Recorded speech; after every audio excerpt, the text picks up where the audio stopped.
Allu Arjun arrest తర్వాత ఆయనకు మధ్యంతర బెయిల్ రావడం 4 వారాలకు, ఒక ఒక రాత్రి చెంచల్ కూడా జైల్లో ఉంచడం, ఆ తర్వాత ఆయన విడుదలవ్వడం. ఈ మొత్తం ఎపిసోడ్లో తెలంగాణ ప్రభుత్వం, తెలంగాణ ముఖ్యమంత్రి రేవంత్ రెడ్డి గారు, హైదరాబాద్ పోలీసులు తీవ్ర విమర్శలు ఎదుర్కొన్నారు. అండ్ మధ్యలో రేవంత్ రెడ్డి గారు చేసిన వ్యాఖ్యలు ఏవైతే ఉన్నాయో, బార్డర్లో యుద్ధం చేసి వచ్చారా, నేను సూపర్ స్టార్నే, నాకు ఫ్యాన్స్ ఉన్నారు, ఏం సినిమా వాళ్ళైతే ఏం కొమ్ములు ఉంటాయా, రకరకాలుగా చేసిన కామెంట్స్ కూడా జాతీయ మీడియాలో కూడా డిబేట్లు పెట్టేంత వరకు వెళ్ళాయి. ఓవరాల్గా తెలంగాణ ప్రభుత్వ పరువుకు సంబంధించిన విషయంగా, ఇక్కడి పోలీసుల పరువుకు సంబంధించిన విషయంగా ఈ అంశం అనేది తయారైంది. ఈ క్రమంలో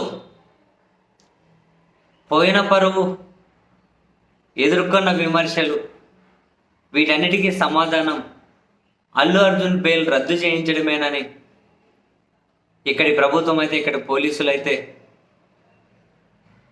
అదొకటే పరిష్కార మార్గంగా ఆలోచిస్తున్నారట.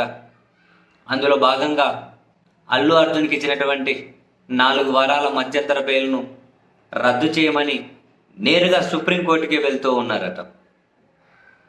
వెరీ సూన్ సుప్రీంకోర్టులో పిటిషన్ వేయబోతున్నారు అని మీడియాలో వార్తలు వస్తూ ఉన్నాయి. అల్లు అర్జున్ బెయిల్ రద్దు చేయమని, మధ్యంతర బెయిల్ నేరుగా సుప్రీంకోర్టుకి. సరే, నేరుగా సుప్రీంకోర్టుకి వెళ్తే సుప్రీంకోర్టు విచారణకు తీసుకుంటుందా? మరి వేరే ఆప్షన్ లేదు. తెలంగాణ హైకోర్టులో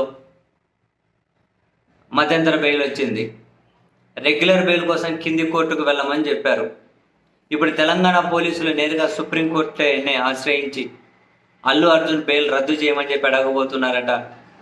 అండ్ ఆయన మీద పెట్టిన సెక్షన్లు ఏవైతే ఉంటాయో ఆ సెక్షన్లు తనకి వర్తిస్తాయి. సో ఆ సెక్షన్ల ప్రకారం ఆయన బెయిల్కు అర్హుడు కాదు.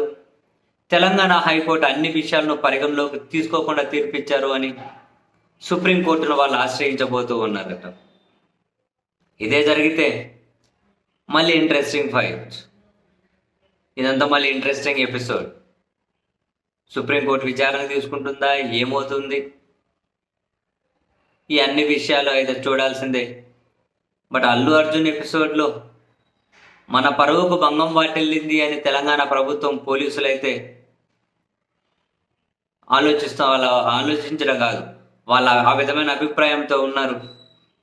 మళ్ళీ అల్లు అర్జున్ బెయిల్ రద్దు చేస్తేనే మేం చేసింది కరెక్టు అని చెప్పి జనాలకు చెప్పే ఆస్కారం ఉంటుంది అని తెలంగాణ ప్రభుత్వం, పోలీసులు భావిస్తున్నట్టున్నారు. అందుకే సుప్రీంకోర్టు తలుపు అయితే తట్టబోతూ ఉన్నారట. మరి సుప్రీంకోర్టులో ఏం జరుగుతుందో చూడాలి.